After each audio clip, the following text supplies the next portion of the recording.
Oke, sudah siap. Assalamualaikum warahmatullahi wabarakatuh.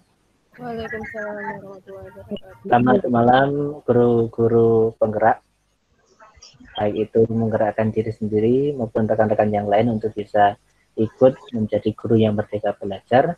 Semoga rekan-rekan saya selalu sehat dan bahagia dimanapun berada, walaupun seperti malam hari ini masih sama, yaitu masih dalam suasana duka.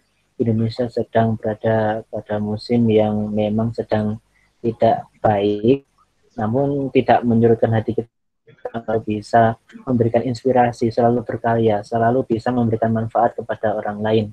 Oleh karena itu, mari kita selalu bersyukur. Mudah-mudahan dengan bersyukur kita menjadikan pribadi yang lebih baik lagi dan dapat menginspirasi rekan-rekan kita untuk terus bekerja dan lebih baik lagi, terus menginspirasi, terus menjadi guru yang selalu merdeka belajar. Bapak Ibu, sebelum acara kita mulai, marilah kita buka untuk diskusi temu pendidik mingguan pada malam hari ini dengan membaca basmalah secara bersama-sama. Untuk yang beragama non-muslim berkenan membuka dengan menyesuaikan. Mari kita buka pada kesempatan hari ini dengan membaca basmalah bersama-sama. Bismillahirrahmanirrahim. Terima kasih. Kemudian saya perkenalkan terlebih dahulu untuk yang akan mengisi pada malam hari ini, yaitu terlebih dahulu kepada Ibu Dias Pujiha. Ini sepertinya nama asli atau nama keren ya, nanti biar dikenalkan langsung oleh Ibu moderator kita. Nah, kali ini yang akan memimpin jalannya diskusi pada tamu pendidik mingguan yang kedua di tahun 2021, yaitu nama lengkapnya yaitu Ibu Sri Agung Adlina. Nah, beliau adalah guru di Kecamatan Kretek, Kabupaten Wonosobo, tepatnya di SD Negeri Uringin Anom. Nah, kepadanya nanti akan diberi kesempatan untuk memimpin jalannya diskusi pada malam hari ini. Nah, pada diskusi kali ini nanti akan disampaikan daripada terlalu banyak memberikan informasi, lebih baik langsung saya berikan kesempatan kepada Ibu Aprilina untuk memimpin jalannya diskusi. Sebelumnya sudah bisa suara ya Bu? Kira-kira sudah bisa masuk? Iya.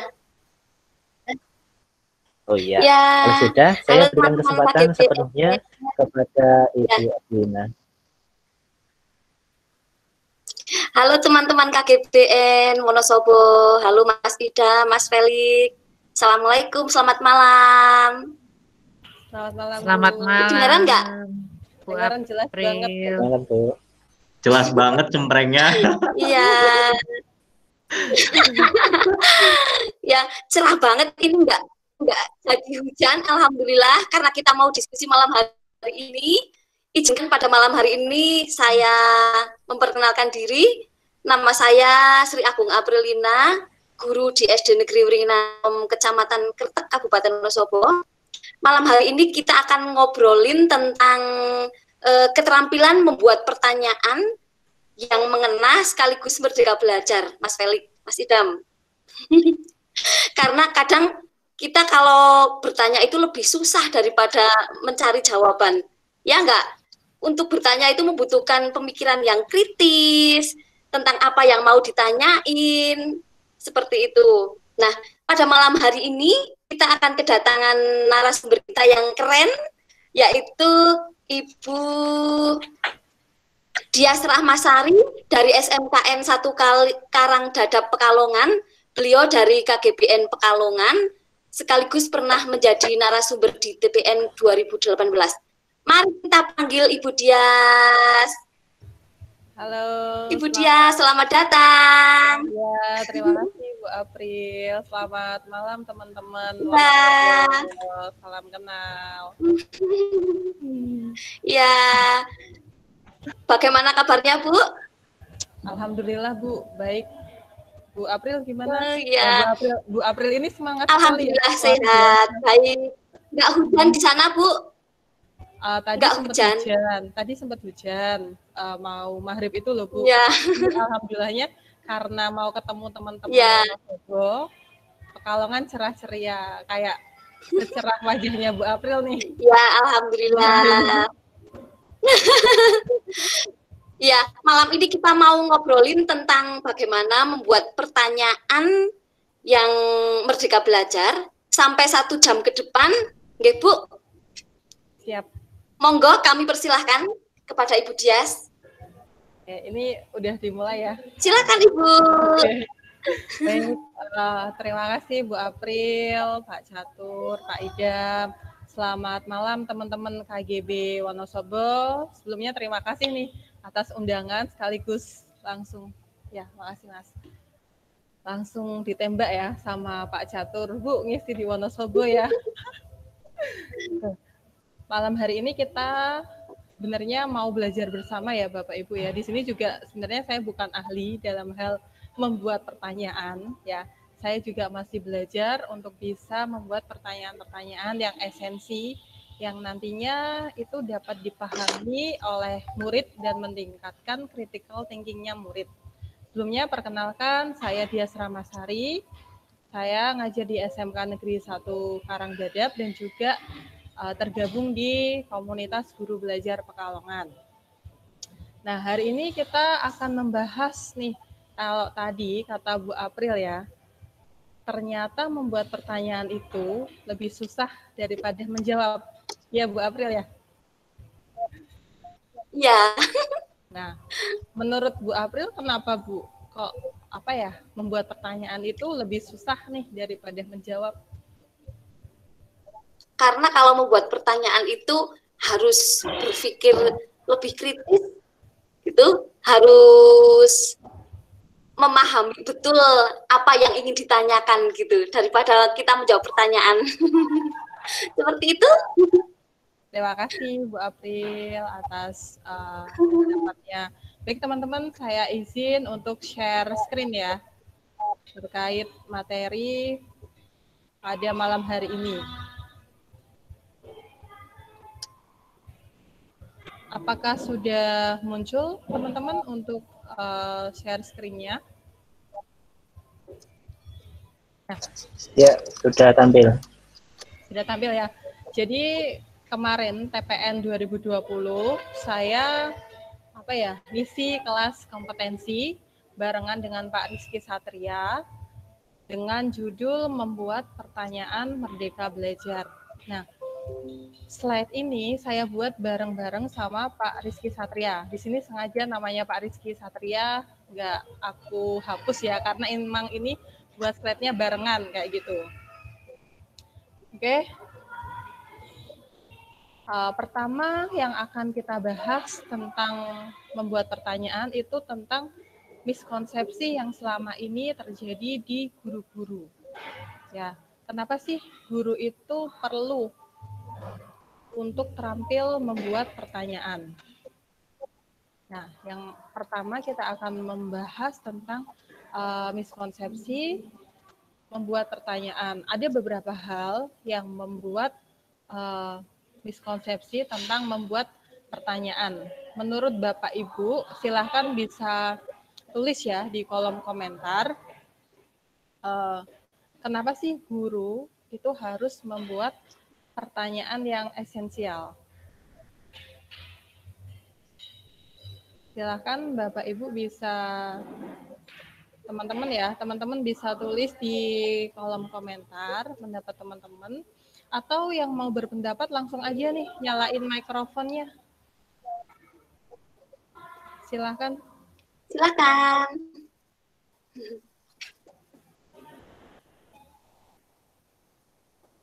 Ada yang mau berpendapat mungkin? Oke, ini yang terjadi ya ketika kita bertanya di kelas kita melempar pertanyaan. Kemudian apa yang terjadi dengan suasana kelas? Kayak mengheningkan cipta ya Bapak Ibu ya. Krik. Oke, ini kayaknya udah ada pendapat biar murid bisa mengeksplor pemikirannya. Terima kasih Pak Catur. Kemudian dari Pak Idam, agar pembelajaran lebih fokus. Ini pendapat dari teman-teman tentang miskonsepsi membuat pertanyaan, ya. Jadi tentang kenapa sih kita perlu membuat pertanyaan yang esensial untuk murid. Ya benar sekali, agar murid itu belajar bagaimana cara berpikir kritis, kemudian bagaimana tidak hanya menjawab suatu konten, tapi juga sesuai dengan konteks yang ada di kehidupan sehari-hari murid itu sendiri.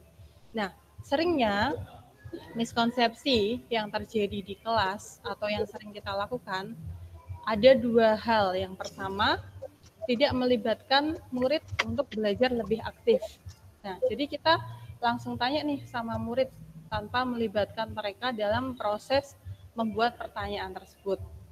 Yang kedua, pertanyaan itu hanya mengacu pada materi atau yang ada di buku. Jadi sesuai dengan konten aja, tapi tidak sesuai dengan konteks.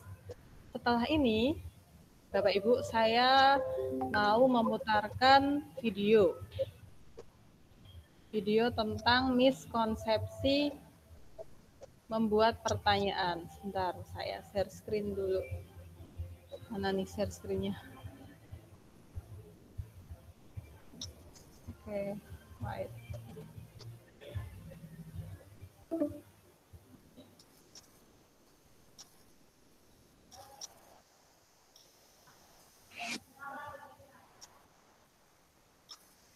Untuk suaranya kedengeran nggak, Bapak Ibu? Kedengeran. Dengar ya? Jelas, Bu. Ya.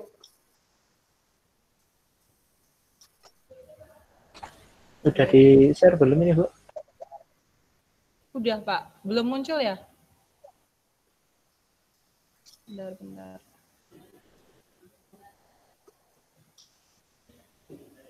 Udah muncul, Bapak Ibu?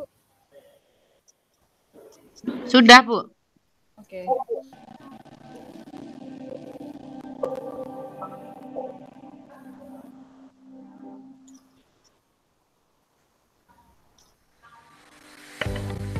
Halo Bapak Ibu Guru Belajar di seluruh Nusantara.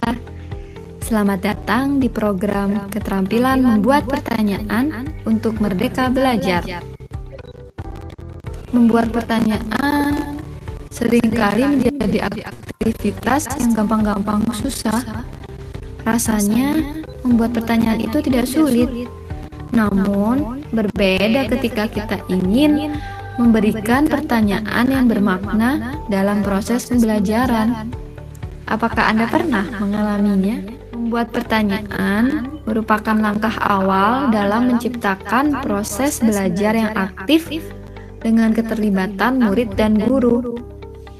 Namun, sayangnya masih banyak guru yang belum paham mengenai tujuan dan manfaat dari membuat pertanyaan dalam proses belajar. Apakah benar membuat pertanyaan yang tepat akan berpengaruh pada keterampilan berpikir kritis murid? Untuk menemukan jawabannya, mari kita simak contoh pengalaman bertanya dalam pembelajaran di kelas A. Anak-anak, minggu lalu kita sudah membahas mengenai sistem pencernaan manusia. Nah, kalian Ibu beri waktu membaca kembali materinya 5 menit ya. Kemudian kita akan melakukan tanya jawab. Ibu ingin melihat apakah kalian sudah menguasai materi kemarin atau belum. Anak-anak semua membaca buku dan mencoba menghafalkan materi. Sementara Guru Fani menulis di mejanya. 5 menit kemudian, Ando, organ apa saja yang membentuk sistem pencernaan manusia? Mulut, tenggorokan, lambung, usus. Ando, baca ulang materinya. Apa benar tenggorokan termasuk organ pencernaan? Arumi, coba bantu Ando. Kerongkongan, Bu. Bukan tenggorokan. Bagus, Ando. lebih rajin membaca ya. Bu Fani, saya ingin bertanya, Bu. Jadi, kerongkongan itu berbeda dengan tenggorokan, Bu. Lalu, apa fungsi masing-masing organ tersebut? Nah, kamu kemarin kemana waktu kita membahas sistem pencernaan? Apa kamu belum paham materi minggu lalu? Coba baca kembali materi minggu lalu. Besok kita kuis untuk memperkuat pemahaman kalian ya. Baik, ada pertanyaan. Berarti semua sudah jelas ya. Di depan kita ulangan. Melihat contoh kejadian di atas, apa yang Anda pikirkan mengenai pertanyaan yang diberikan guru? Mari kita bandingkan dengan pengalaman mengajukan pertanyaan pada pembelajaran di kelas B. Anak-anak, bagaimana kalian mengetahui reaksi tubuh kita jika kelaparan? Lemas, Bu. Tidak fokus. Kalau saya sih jadi susah berkonsentrasi, Bu. Terima kasih, Putri. Menurut kalian, mengapa tubuh merasa lemas sih saat lapar? Karena sumber energi yang ada dalam tubuh sudah menipis, Bu. Jadi, tubuh kita tidak berdaya dan terasa lemas. Ya, nah tadi Andre bilang sumber energi dalam tubuh menipis. Tapi, apa kalian bisa menjelaskan kenapa dengan makan kalian bisa menjadi tidak lemas? Saya mencoba jelaskan, Bu. Mungkin karena makanan mengandung vitamin dan energi yang dibutuhkan oleh tubuh, Bu. Begini, Dimas. Menurutku, kaitannya dengan sistem pencernaan. Kalau kita kurang mengkonsumsi makanan yang sehat dan bergizi, tidak baik untuk kesehatan kita. Makanan yang dicerna tidak menghasilkan nutrisi. Putri sudah membantu menjawab pertanyaanmu, Dimas. Terima kasih, Put. Jadi begini misalnya ya, Dina merasa lemas karena tidak ada sumber energi yang diolah pada sistem pencernaan. Akibatnya tubuh memberi respon dengan lemas dan kurang semangat. Apa kalian mengetahui organ apa saja yang menyusun sistem pencernaan? Mulut, tenggorokan, apa kerongkongan ya, Bu? Nah, supaya kalian lebih memahami kembali organ dan fungsi sistem pencernaan, kita simak video yang berikut ini ya. Sistem pencernaan.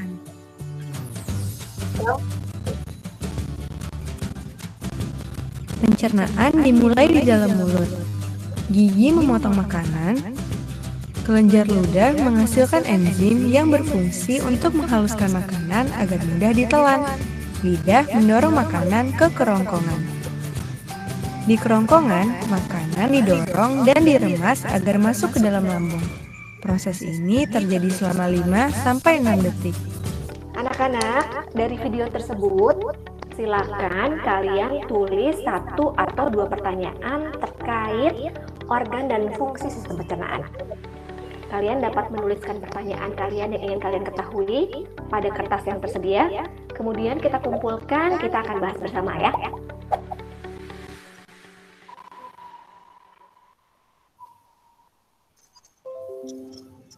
Nah, oke Bapak Ibu. Wah, ini udah semakin ramai ya. Selamat bergabung teman-teman yang baru saja datang ya.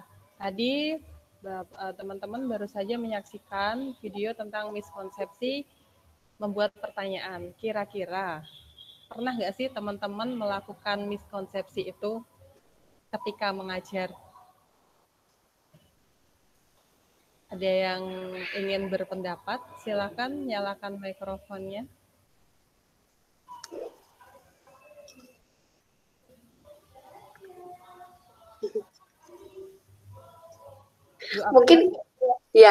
Mungkin kalau di tempat saya itu kalau musim PTS atau ulangan akhir semester itu kan gurunya ada yang disuruh membuat soal tes gitu. Ya, nah, di situ sering sekali kalau diajukan itu soalnya banyak yang ditolak gitu sama pengawasnya.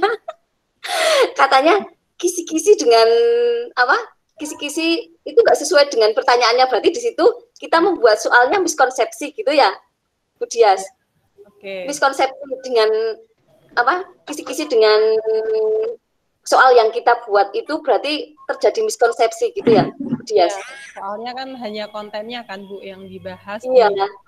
PTS atau soal UAS gitu kan.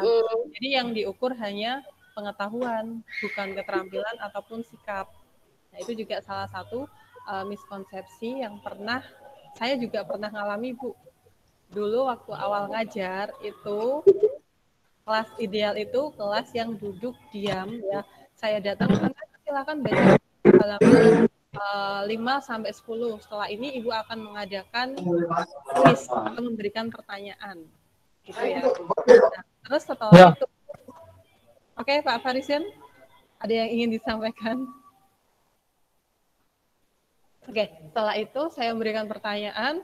Kemudian ketika ada murid yang nggak bisa jawab, itu kamu tuh kemarin kemana aja? Kamu nggak dengerin ya penjelasan Ibu? Nah, itu miskonsepsi yang pernah saya lakukan dulu ketika awal-awal ngajar. Tapi setelah saya kenal dengan PHDB, kenal dengan Merdeka Belajar, hal tersebut sekarang sudah tidak terjadi lagi. Nah, apakah Bapak Ibu di sini atau teman-teman di sini pernah mengalami miskonsepsi membuat pertanyaan ini di kelasnya masing-masing?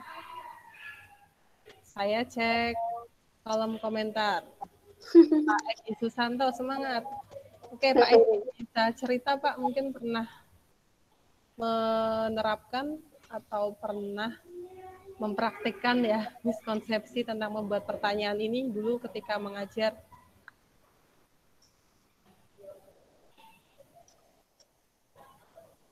Adakah Pak Edi Susanto? Ya.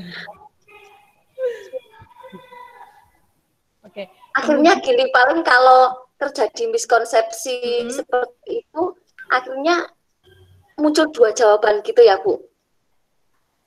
Iya, Bu. Ketika ada miskonsepsi, kita jadi tidak tahu atau kurang bisa mengembangkan pertanyaan, kemudian kita juga tidak bisa mendiagnosis kesulitan belajar peserta didik kita.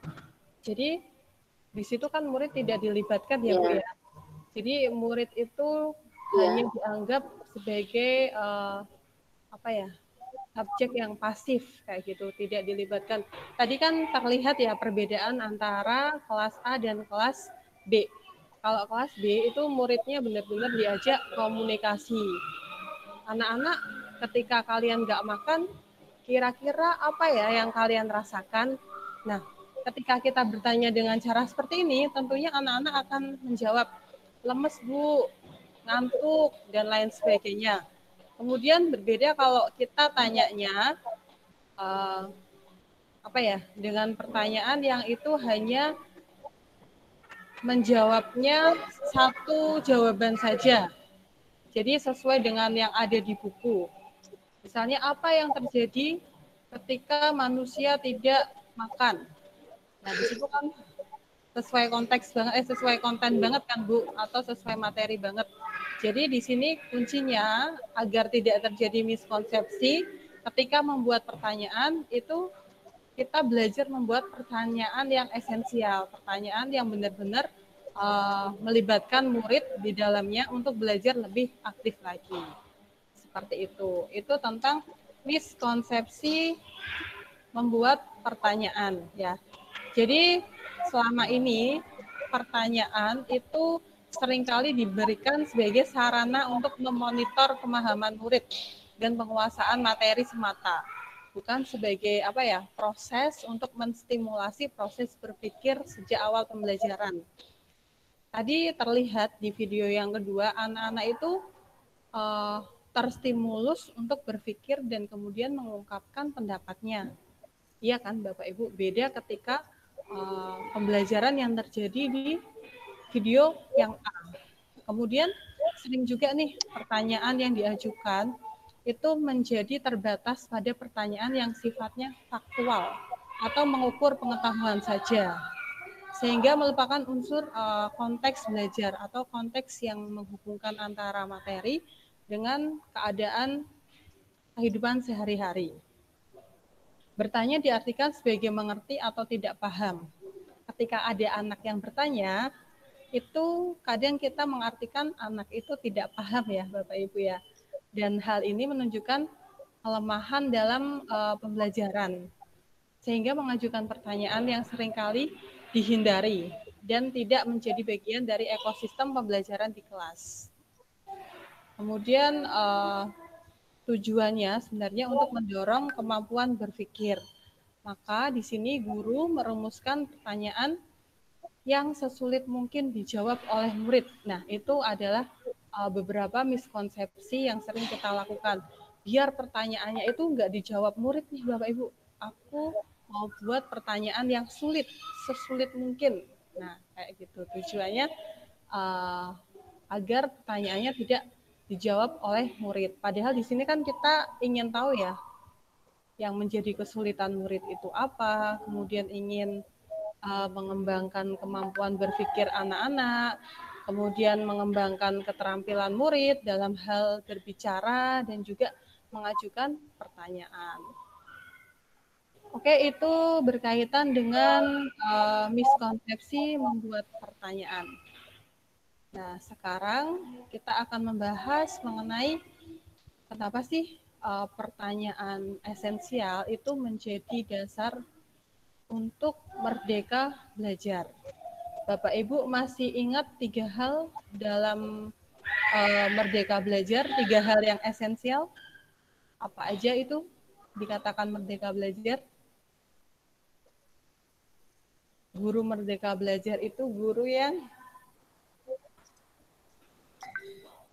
masih ingat Bapak Ibu? Komitmen. Ya, komitmen. Kemudian? Refleksi, mandiri itu. Oke, refleksi dan juga mandiri ya, Bu April ya. Yang pertama kuncinya adalah guru merdeka belajar itu atau merdeka belajar itu komitmen. Kita sebagai guru itu punya komitmen kalau tujuan pembelajaran itu harus berpihak pada murid. Jadi semua yang kita akan lakukan di kelas itu berawalnya dari profil murid. Bahkan ketika membuat RPP pun juga berawal dari profil murid. Kemudian yang kedua, mandiri. Mandiri di sini guru punya cara sendiri untuk melakukan proses pembelajarannya di kelas. Kemudian yang ketiga, itu ada refleksi. Refleksi ini sangat penting untuk menjadi perbaikan bagi guru itu sendiri. Oke, kita lanjut ke pertanyaan esensial.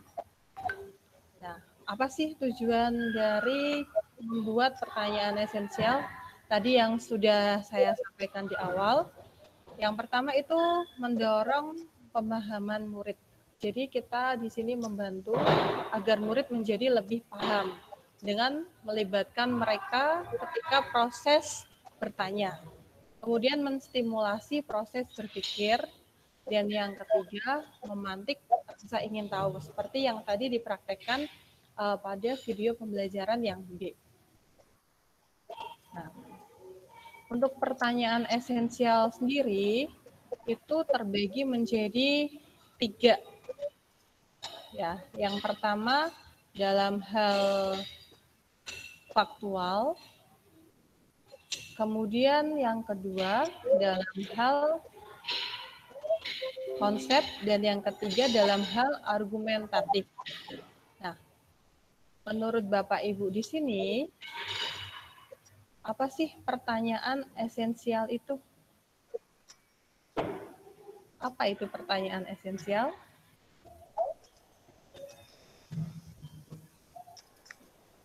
Mau dengar nih suaranya teman-teman dari KGB Wonosobo? Boleh silakan nyalakan mikrofonnya.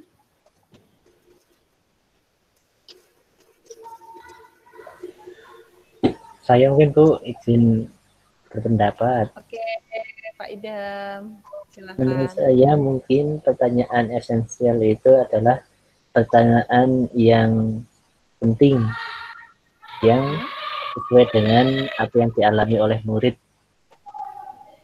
Mungkin itu.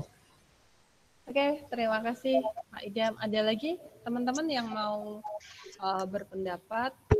Nambahin. Silakan.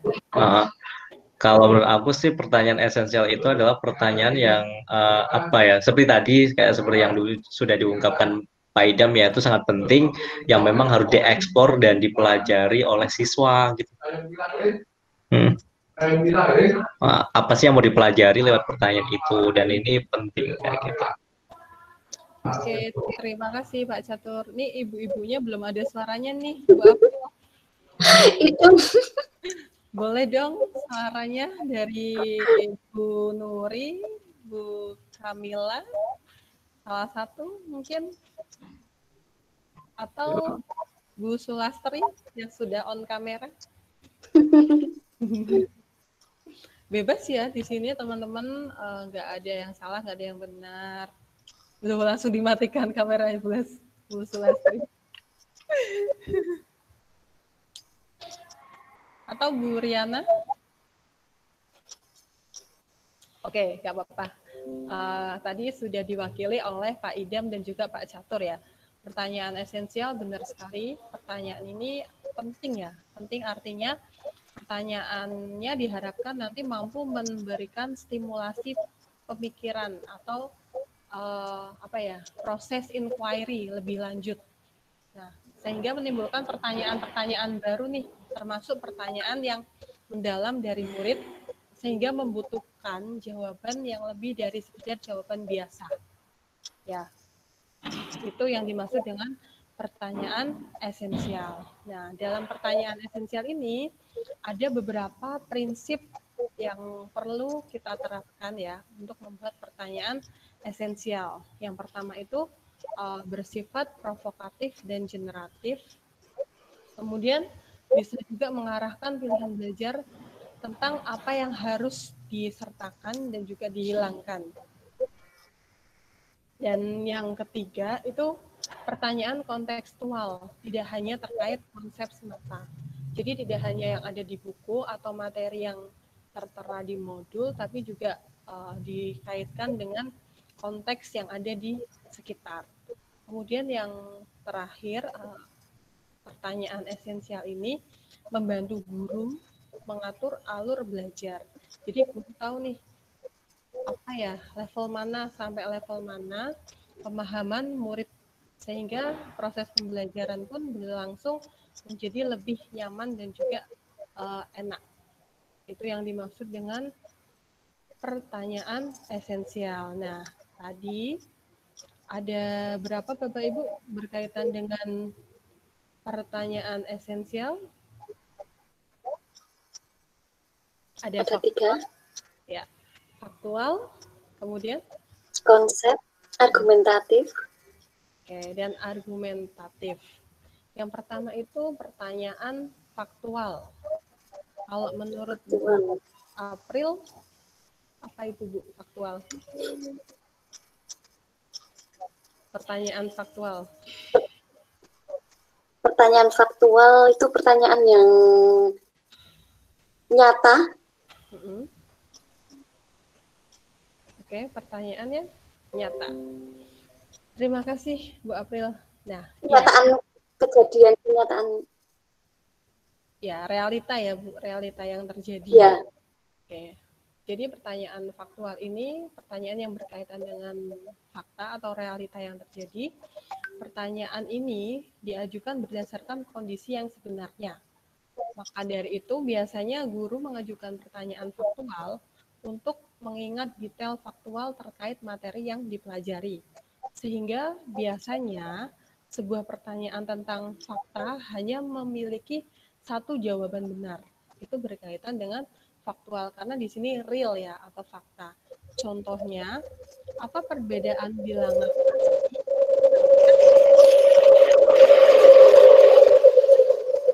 berapa jumlah sisi persegi panjang? Kira-kira itu memungkinkan nggak sih untuk jawabannya lebih dari satu? Enggak kan? Berapa jumlah sisi persegi panjang? Untuk realitanya berapa Bapak Ibu jumlah sisi persegi panjang? 4. Ya, benar. Ada 4. Dan di sini itu yang dimaksud dengan pertanyaan faktual yang sesuai dengan realita atau kondisi sebenarnya. Kemudian yang kedua itu berkaitan dengan pertanyaan konsep. Nah, untuk pertanyaan konsep sendiri, itu pertanyaan yang dapat dijawab hanya berdasarkan pengetahuan konsep yang relevan, bukan melakukan ingatan berbasis fakta. Untuk menjawab pertanyaan ini, membutuhkan teori dan konsep-konsep yang mendukung. Misalnya, apa perbedaan hemoglobin, trombosit, dan juga eritrosit. Nah, itu kan tentunya harus sesuai konsep ya. Membutuhkan konsep-konsep atau pengertian yang mendukung. Nah, yang terakhir itu ada pertanyaan argumentatif. Ini pertanyaan yang jawabannya mengandung opini pribadi, sehingga memantik diskusi lebih lanjut. Jawabannya bergantung pada sudut pandang individu. Misalnya, bagaimana reaksimu ketika melihat orang membuang sampah di sungai? Tentunya kan murid akan mempunyai jawaban yang berbeda-beda ya. Misalnya, biasa saja, saya merasa mungkin kecewa, saya merasa tidak nyaman karena itu merusak lingkungan. Itu tadi ada 3 jenis pertanyaan ya, pertanyaan faktual, konsep, dan juga argumentatif. Nah, setelah ini kita akan praktik membuat pertanyaan Bapak Ibu. Bagaimana membuat pertanyaan yang esensial. Oke, coba Bapak Ibu membuat pertanyaan ya. Bentar. Membuat pertanyaan untuk murid tentang cita-cita, tapi tanpa menggunakan kata cita-cita. Nah, jawabannya setiap teman-teman di sini juga boleh sama ya.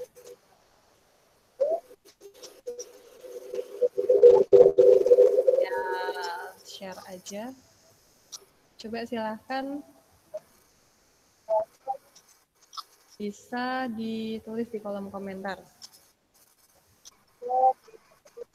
Buat kalimat pertanyaan untuk murid tentang cita-cita tanpa menggunakan kata cita-cita.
Oh, mic saya off ternyata.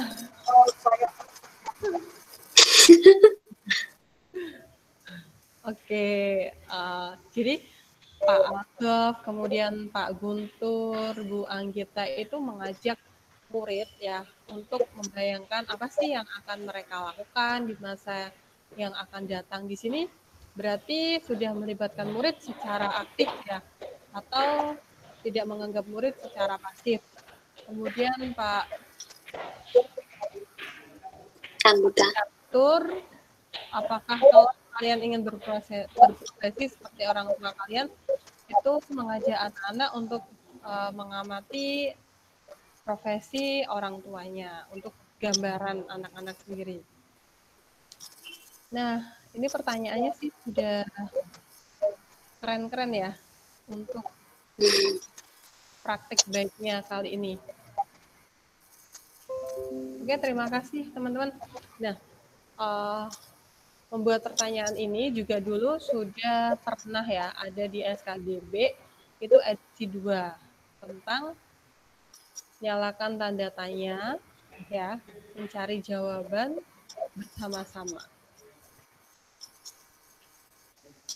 Nah, ini ada salah satu quote ya, yaitu knowledge is having the right answer. Intelligence is asking the right question.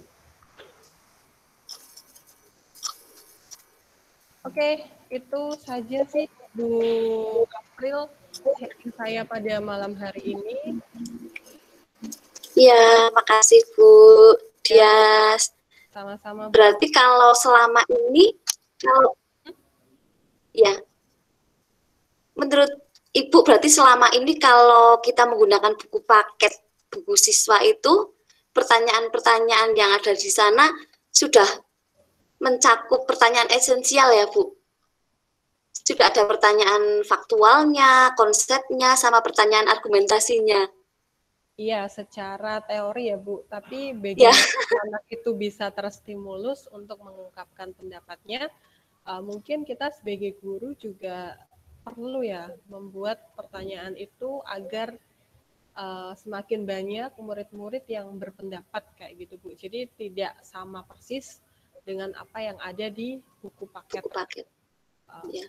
Kita mengembangkan sendiri. Yaps, benar banget Bu. Kita mengembangkan sendiri agar terjadi interaksi atau komunikasi dua arah di sini antara guru dan juga murid.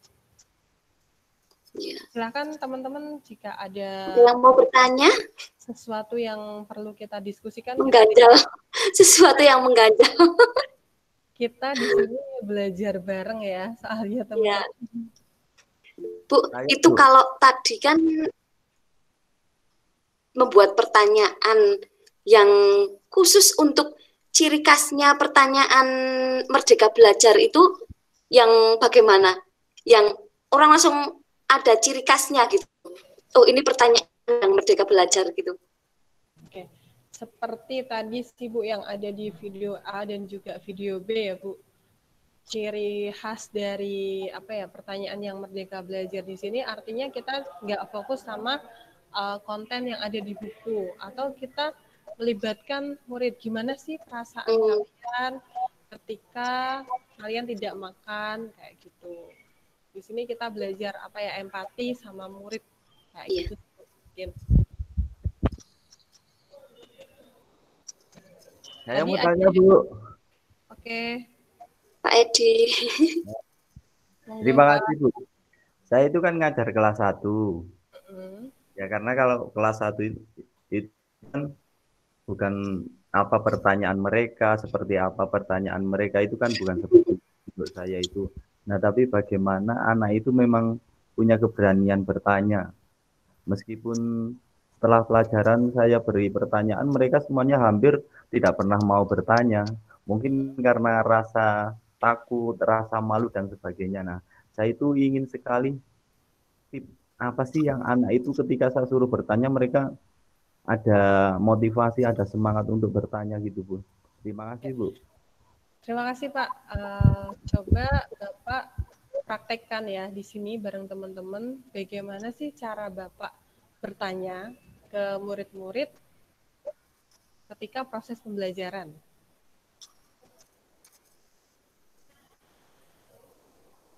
Coba Pak, pertanyaan seperti apa? Contohnya. Bapak, contoh misal Bapak ini masih mengajar ya. Kita yang ada di sini itu murid-murid Bapak.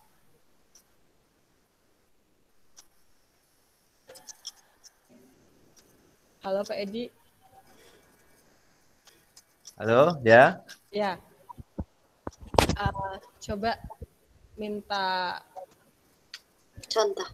Dicontohkan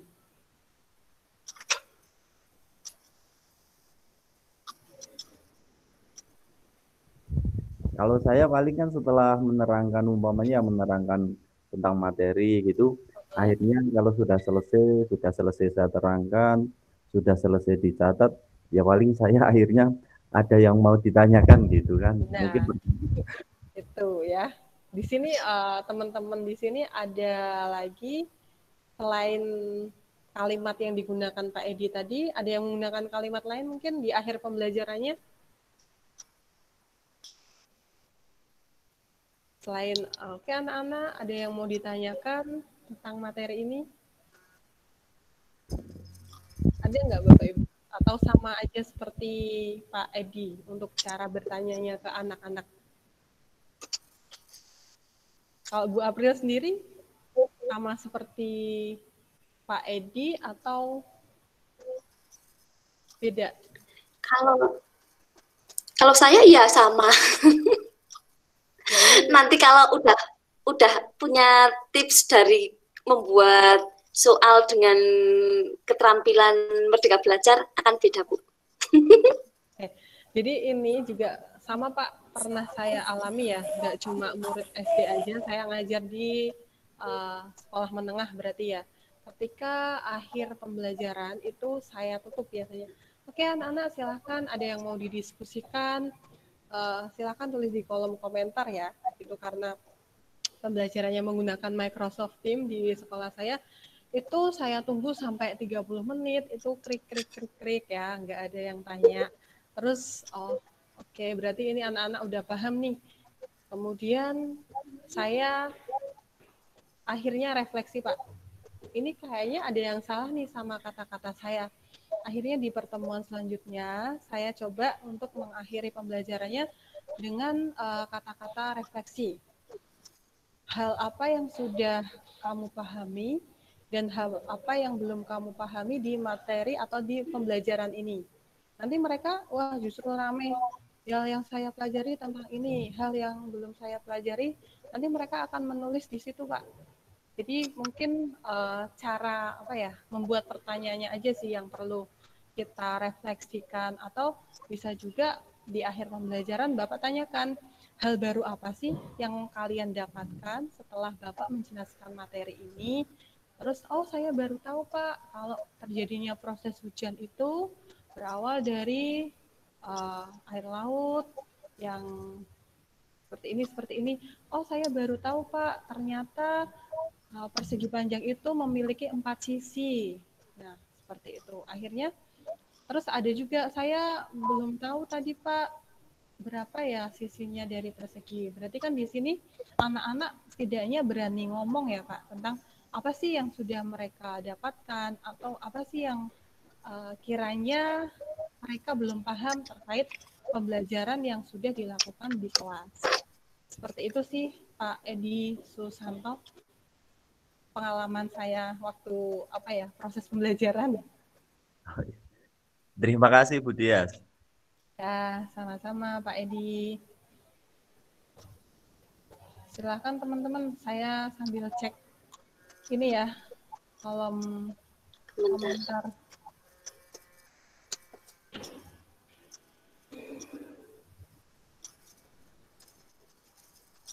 Nah, ini Bu Anggita sama mungkin ya Bu, sama tadi yang ditanyakan sama Pak Edi. Jadi di sini pembawaan kita aja sih Bu, bagaimana melibatkan murid-murid.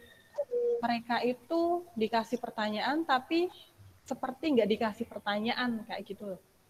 Jadi bagaimana ada proses empatinya dulu ke murid, kemudian baru setelah kita memahami mereka atau kita merasakan apa yang mereka rasakan, nanti otomatis mereka akan ngomong, banyak yang ngomong.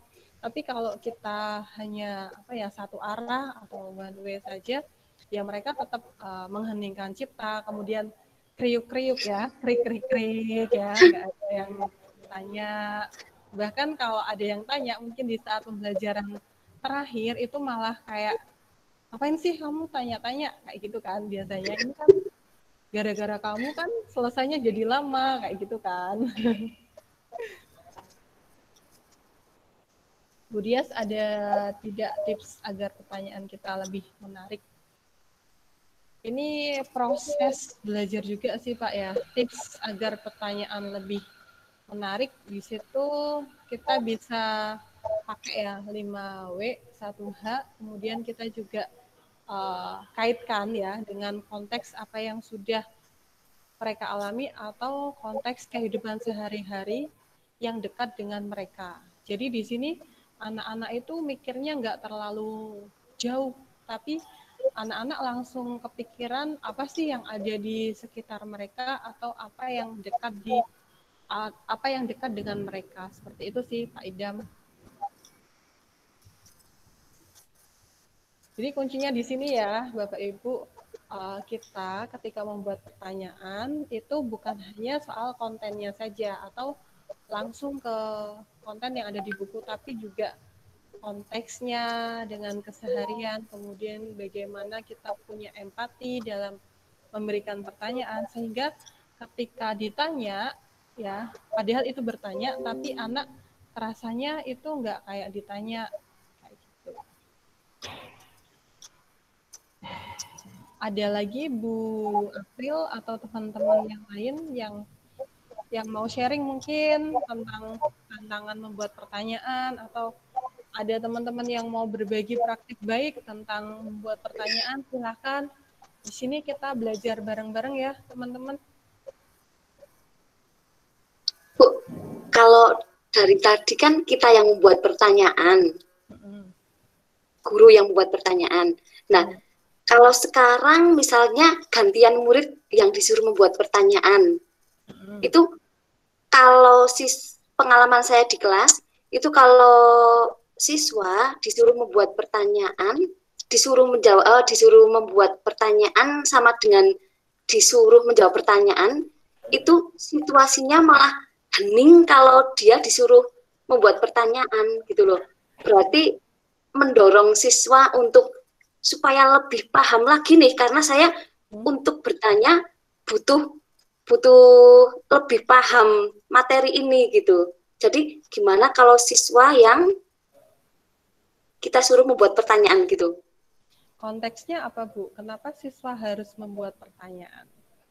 Siswa supaya, ya itu karena pengalaman kalau disuruh menjawab pertanyaan, itu kan siswa malah rame gitu. Tapi kalau disuruh membuat pertanyaan, dia langsung membaca lagi.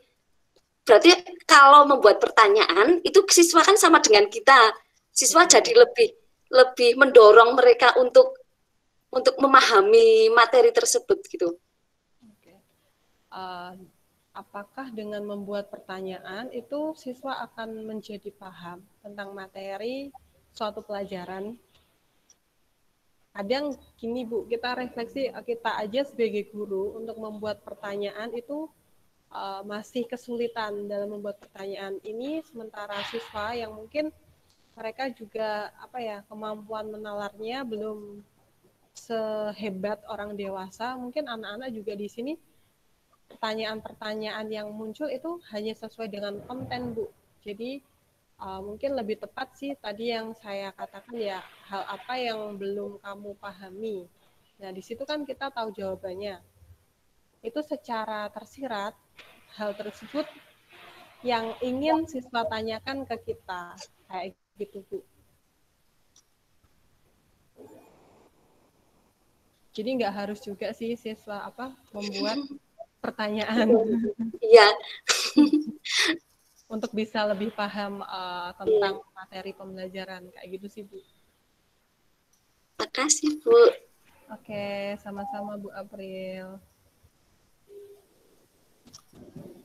Mungkin yang lain, Bapak Ibu? Mas Felix ngantuk. Enggak, ini masih di radio. Jadi ngambil ngoperatori kayak gitu. Oke. Tapi nyimak kok. Kalau saya tanya-tanya nanti pas lagu gimana?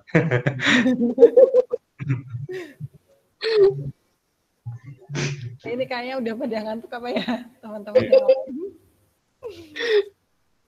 Karena emang materi pedagogi seperti ini ya butuh ya Bu ya. Ini kan membuat pertanyaan itu salah satu senjata kita sih sebagai guru, amunisi kita ya, untuk agar bisa memanajemen kelasnya, untuk melibatkan murid dalam proses pembelajaran di kelas.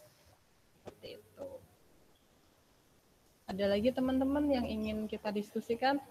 Teman-teman mungkin bisa juga ikut program yang ada di sekolahmu tentang keterampilan membuat pertanyaan.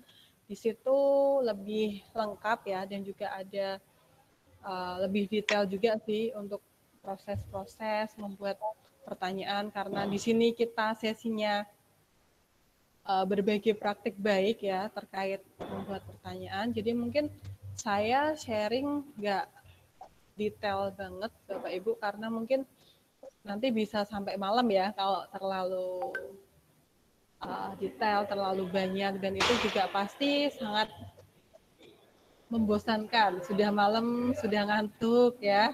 Tadi pagi mungkin sudah ingin beristirahat.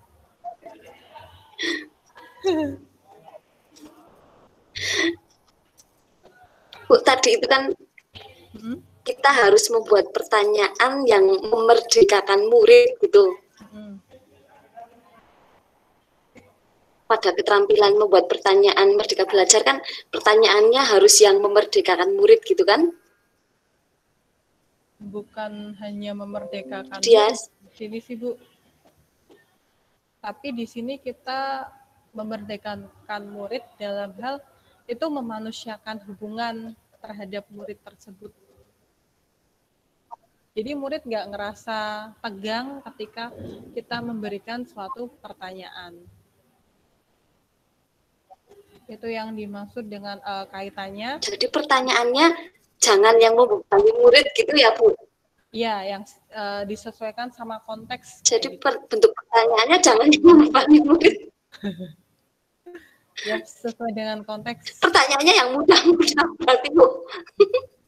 Yang mudah dalam hal ini bukan misal sebutkan 3 kayak gitu, tapi yang sesuai dengan konteks Bu. Konteks itu ya. Seperti tadi yang ada. Mungkin yang lainnya.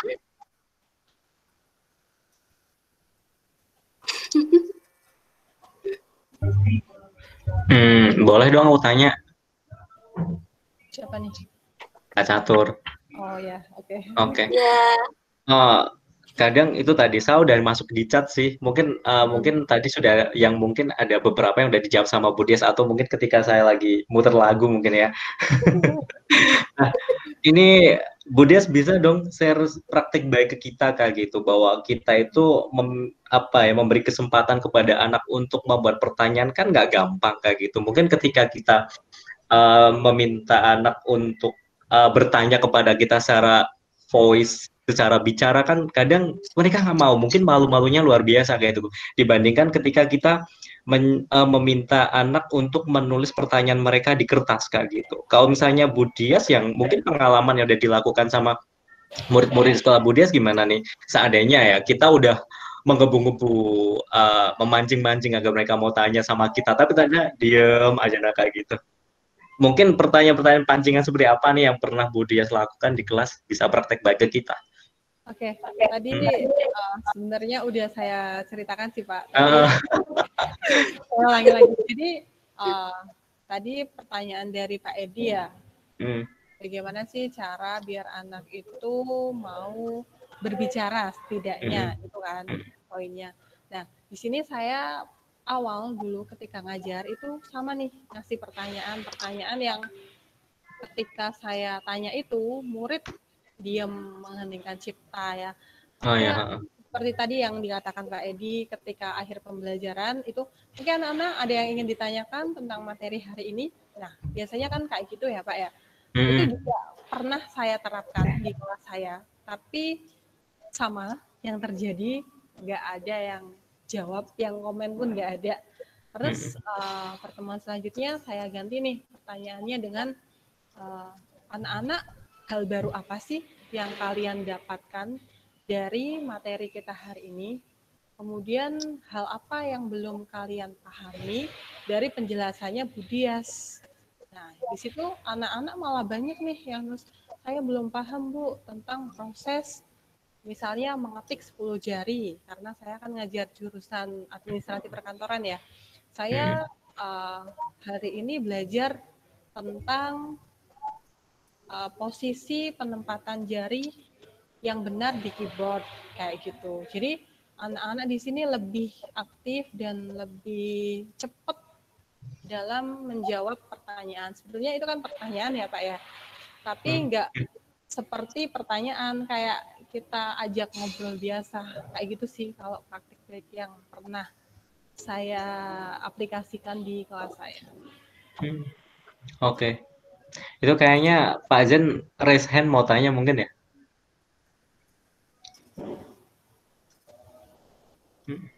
Hot panas ya Pak ya. Oke. HOTS, kalau kita belajar tentang HOTS di pelatihan membuat soal ya, membuat soal HOTS gitu, itu kayaknya yang udah high banget ya. Kalau di sini membuat pertanyaan esensial itu lebih melibatkan murid Pak. Jadi nggak hot juga apa ya? Di sini pertanyaannya itu seperti tadi yang saya katakan, kita sebenarnya bertanya, tapi itu smooth, tidak seperti bertanya. Jadi anak-anak tetap bisa merespon kita kayak gitu Pak. Jadi mungkin beda kali ya dengan soal soal ya Pak. Di sini pertanyaan yang saya maksud itu pertanyaan untuk memberikan stimulus ke murid untuk berbicara, kemudian untuk berpikir, untuk mengembangkan pemikirannya, seperti itu Pak Zen. Kalau HOTS kayaknya terlalu high kali ya, namanya juga high order thinking skill ya. Belum ke HOTS sih Pak. Terima kasih Bu Dias. Kata kuncinya tadi stimulus untuk berpikir. Benar Bu ya. Terima kasih Pak Catur, terima kasih teman-teman Wonosobo. Selamat bergabung Pak. Jauh-jauh. Ya, mantap Bu Dias. Saya mau ikut gabung programnya, vouchernya udah hangus Bu. Iya Pak, itu vouchernya udah hangus ya. Pak Zen kemarin ikut nggak Pak? Yang membuat pertanyaan. Nanti tinggal ini Bu, kan pemandu punya akses linknya Bu. Ya. Baik. Oke, ada lagi teman-teman, mungkin ada yang mungkin Bu Dias. Halo. Bu Dias. Kayaknya sinyalnya blank deh, soalnya anteng. Ya masih nge-freeze itu Pak. Oh, freeze mungkin. Bentar. Pak Catur dengar saya? Apa? Dengar. Dengar. Dias, halo.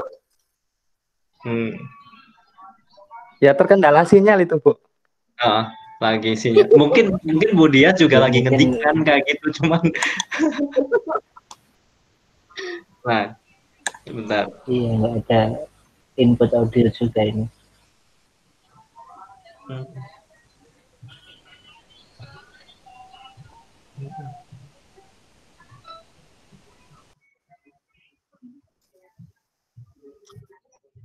Sembari menunggu saja, mungkin rekan-rekan di sini sambil menyiapkan untuk refleksi berdasarkan dari diskusi malam hari ini tentang pembuatan pertanyaan yang merdeka belajar. Tentunya pertanyaan yang membuat anak-anak atau murid kita terstimulus dalam pembelajaran, baik itu pembelajaran daring yang kita laksanakan sekarang ataupun ketika kita sudah melaksanakan pembelajaran tatap muka.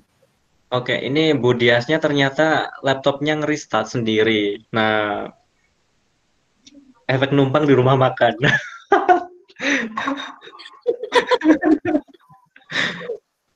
Numpang di radio rada lancar, alhamdulillah.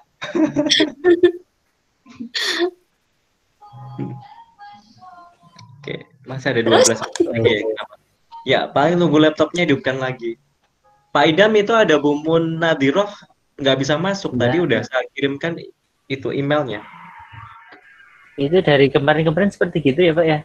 Ini kan sebetulnya open source, maksudnya kepada siapapun nanti bisa saya izinkan untuk masuk.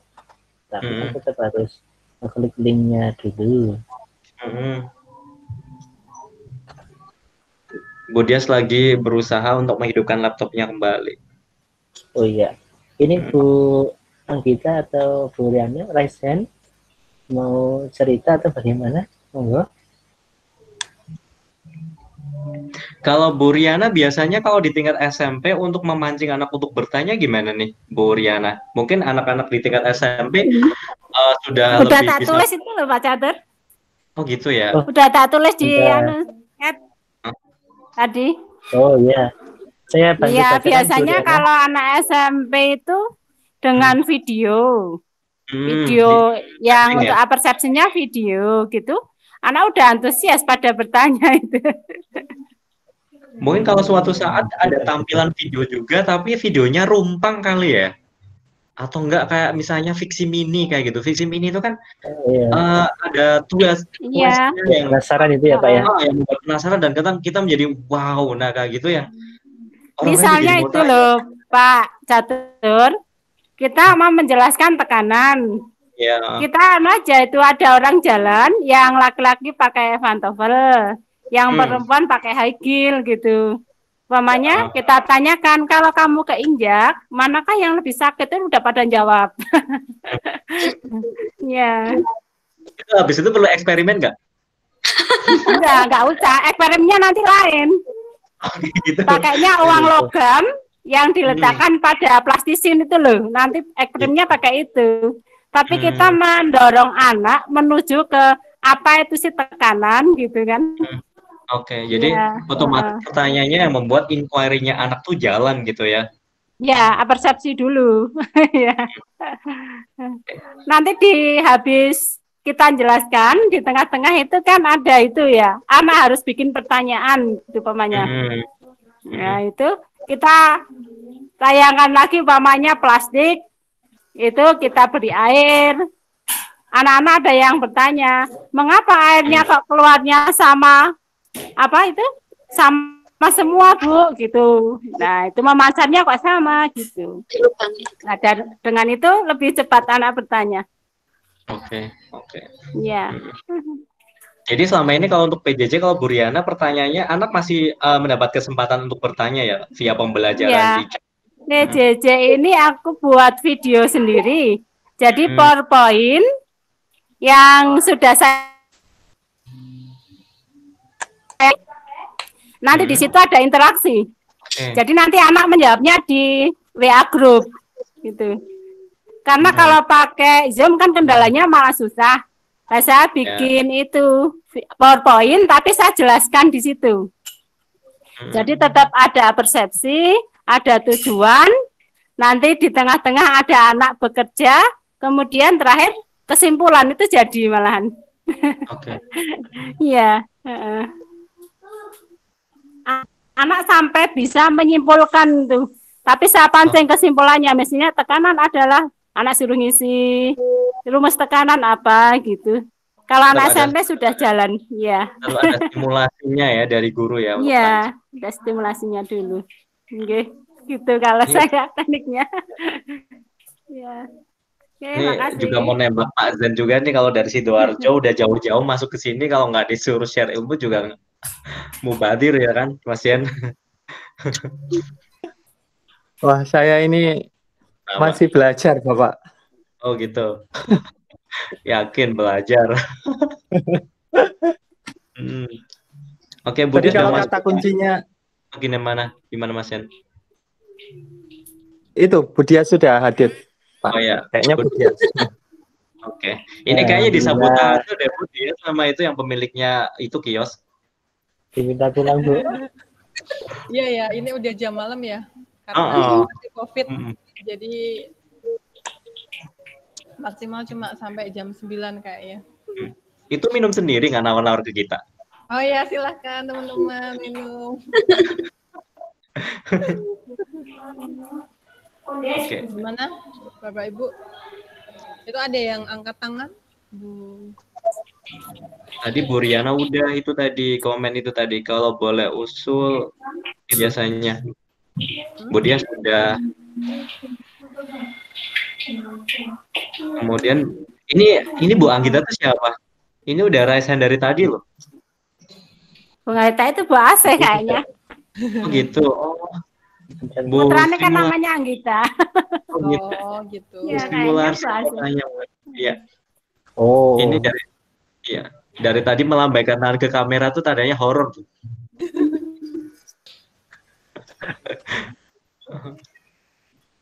Gimana Bu April? Oh ya, itu kan yang tadi mau pas Bu Anggita, pas Bu Dias tadi keluar itu pas saya mau tanya, kan kadang gitu orang kan di hati kecilnya gitu kan angan-angannya udah mau bertanya tapi untuk menyampaikan takutnya belepotan kalimat pertanyaannya gitu. Terus di situ juga butuh keterampilan khusus untuk menyusun kalimat pertanyaan dengan baik dan benar kan Bu? Iya Bu. Butuh keterampilan untuk menyusun kalimat sehingga dia pede untuk mengutarakan pertanyaan gitu. Itu untuk anak-anak saya kelas 6 misalnya. Ya, sebenarnya kalau nggak apa-apa sih Bu, awal mereka belepotan, nanti kita kasih apa ya kayak masukan, bimbingan, kamu lebih baik nanti ketika bertanya seperti ini ya, kayak gitu. Jadi yang penting mereka udah mau berani ngomong aja gitu sih Bu. Baru setelah itu ketika mungkin ada yang kurang pas, kita bisa kasih tahu sedikit demi sedikit. Nanti kan di pertemuan selanjutnya anak itu bakal refleksi juga ya. Oh kemarin saya ternyata ada yang perlu diperbaiki nih. Jadi pertemuan selanjutnya pertanyaannya mungkin bisa jadi lebih baik lagi. Seperti itu Bu. Ya. Makasih Bu. Oke, sama-sama Bu Nuri. Raise hand, Bu Sulastri.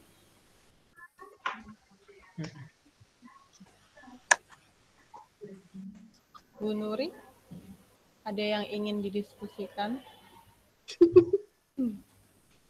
Apa kepencet raise hand-nya? Mungkin pencet. Ini diskusinya ada banyak yang lagi berbaring. Jadi lepasnya nonton orang. Jadi liar Pak. Mencet raise hand sambil ngantuk gitu ya Pak ya. Respon ya. Oke, kayaknya waktu kita tinggal 4 menit loh Bu April. Mungkin Bu Dias bisa untuk closing statement. Lagian kasihan nanti diusir ke pemilik itu loh, kios loh. Silakan Bu Dias, closing statement.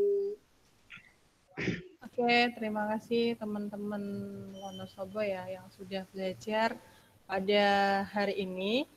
Untuk closing statement ya, tadi yang sudah kita belajar bersama dalam membuat pertanyaan di sini kuncinya kita perlu banget untuk melibatkan murid ya dalam proses bertanya dan bagaimana meramu pertanyaan yang sesuai dengan konteks. Jadi bukan hanya sesuai dengan konten yang ada di pelajarannya masing-masing ya, terkait dengan kemampuan membuat pertanyaan. Tadi seperti yang dikatakan juga sama Bu April ya, bahwa kata Bu April membuat pertanyaan itu ternyata lebih susah ya Bu ya, daripada jawab pertanyaan. Ya, karena kunci kita untuk tahu perkembangan mental anak ya salah satunya dengan lewat pertanyaan yang esensial. Mungkin itu aja sih Bu closing statement dari saya. Semangat untuk teman-teman KGB Wonosobo yang sudah sampai malam ya belajar bareng di sini meskipun sambil rebahan, sambil 5 watt mungkin ya, matanya udah 5 watt. Tapi semangatnya luar biasa, keren Wonosobo. Ya, terima kasih nih teman-teman KGB semuanya yang malam hari ini sudah meluangkan waktunya untuk bisa hadir dalam diskusi malam hari ini. Insya Allah nanti kalau keluar dari sini, kita kembali ke kelas masing-masing dengan membawa manfaat yang luar biasa. Amin. Amin. Katanya mau foto. Oke, open kameranya berarti ini kalau foto. Siap-siap. Pada open Ini kamera. guru ringin anom kalau disuruh foto langsung ganjil, Mas. Tampil di depan, Mbak. Langsung ambil gincu terus Iya banget. Maskara anti halilintarnya juga udah dipasang. Flash on-nya. Oke, foto dulu Mas Dam. Ya, saya kasih waktu 1 menit ya. 1 menit. Setelah ini saya hitung mundur untuk bisa foto bersama. Silakan yang siap-siap, Pak Angga, Pak Faris yang sudah jauh-jauh dari timur sampai sini. Pak Farizen nggak mau open kamera?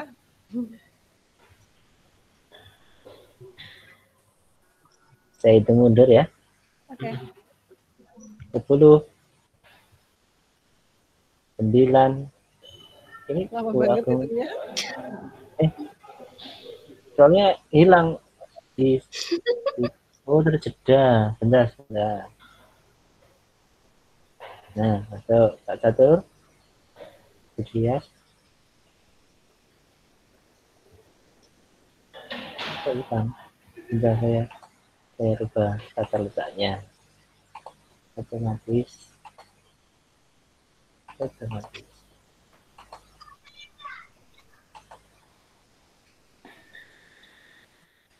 Budias dan Pak Catur kok off? Pak Angga juga off?